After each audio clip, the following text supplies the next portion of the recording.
أعوذ بالله من الشيطان الرجيم. بسم الله الرحمن الرحيم. الرحمن علم القرآن خلق الإنسان علمه البيان الشمس والقمر بحسبان والنجم والشجر يسجدان والسماء رفعها ووضع الميزان ألا تطغوا في الميزان وأقيموا الوزن بالقسط ولا تخسروا الميزان والأرض وضعها للأنام فيها فاكهة والنخل ذات الأكمام والحب ذو العصف والريحان فبأي آلاء ربكما تكذبان خلق الإنسان من صلصال كالفخار وخلق الجان من مارج من نار فبأي آلاء ربكما تكذبان رب المشركين ورب المغربين رب المشركين ورب المغربين فبأي آلاء ربكما تكذبان مرج البحرين يلتقيان بينهما برزخ لا يبغيان فبأي آلاء ربكما تكذبان يخرج منهما اللؤلؤ والمرجان فبأي آلاء ربكما تكذبان وله الجوار المنشآت في البحر كالأعلام فبأي آلاء ربكما تكذبان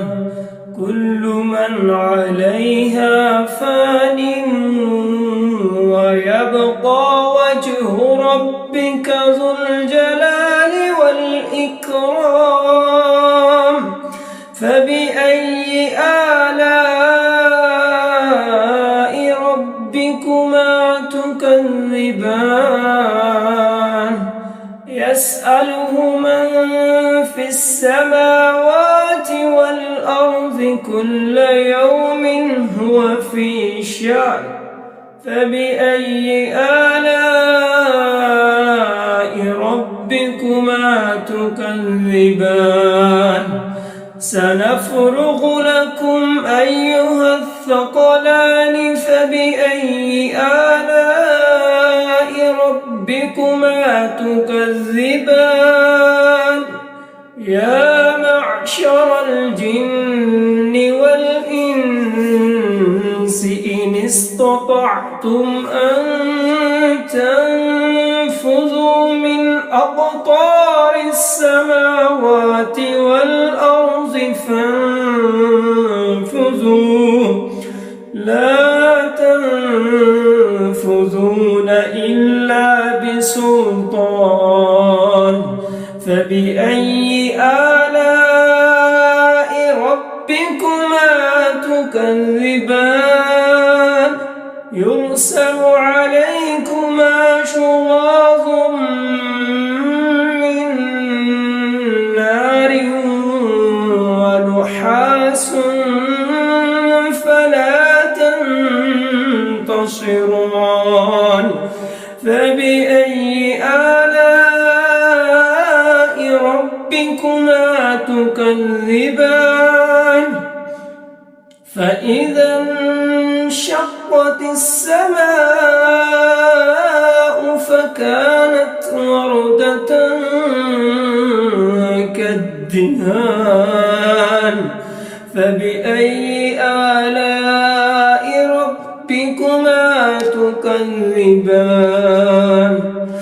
فيومئذ لا يسأل عن ذنبه إنس ولا جان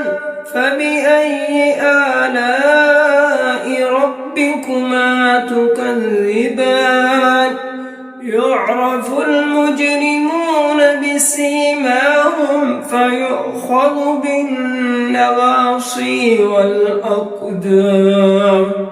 فبأي آلاء ربكما تكذبان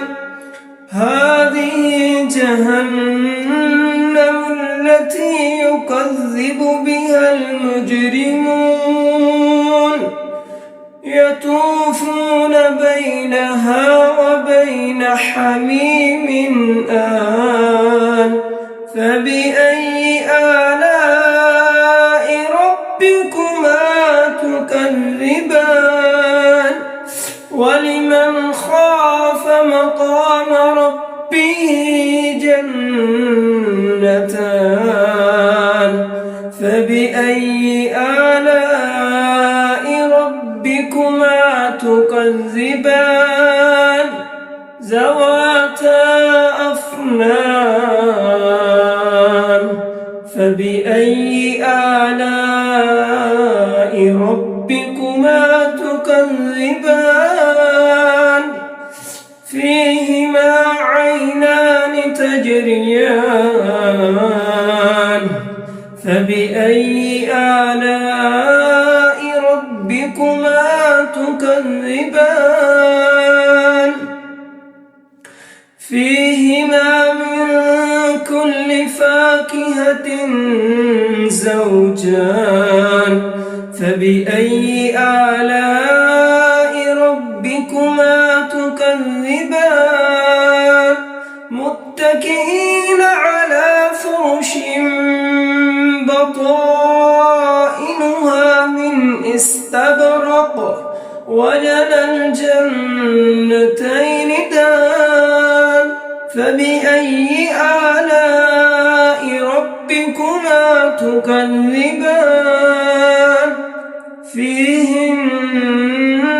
قاصرات الطرف لم يطمثهن إنس قبلهم ولا جان فبأي آلاء ربكما تكذبان كأنهن الياقوت والمرجان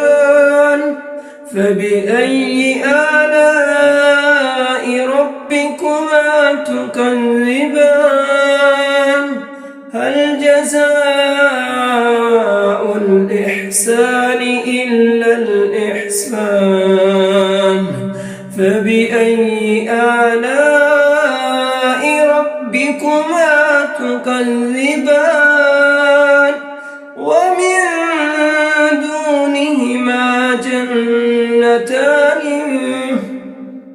ومن دونهما جنتان فبأي آلاء ربكما تكذبان مدهامتان فبأي آلاء ربكما ربكما تكذبان فيهما عينان نضاختان فبأي آلاء ربكما تكذبان فيهما فاكهة ونخل ورمان فبأي آلاء ربكما تكذبان فيهن خيرات حسان فبأي آلاء ربكما تكذبان حور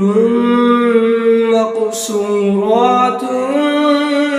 في الخيام فبأي آلاء ربكما تكذبان لم يطمثهن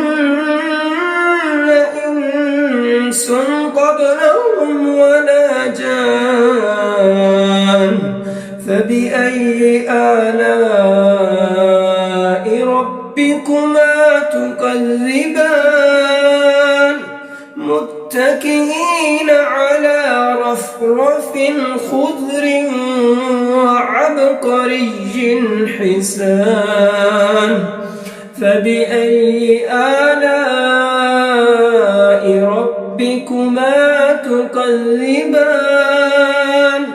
تبارك اسم ربك ذي الجلال والإكرام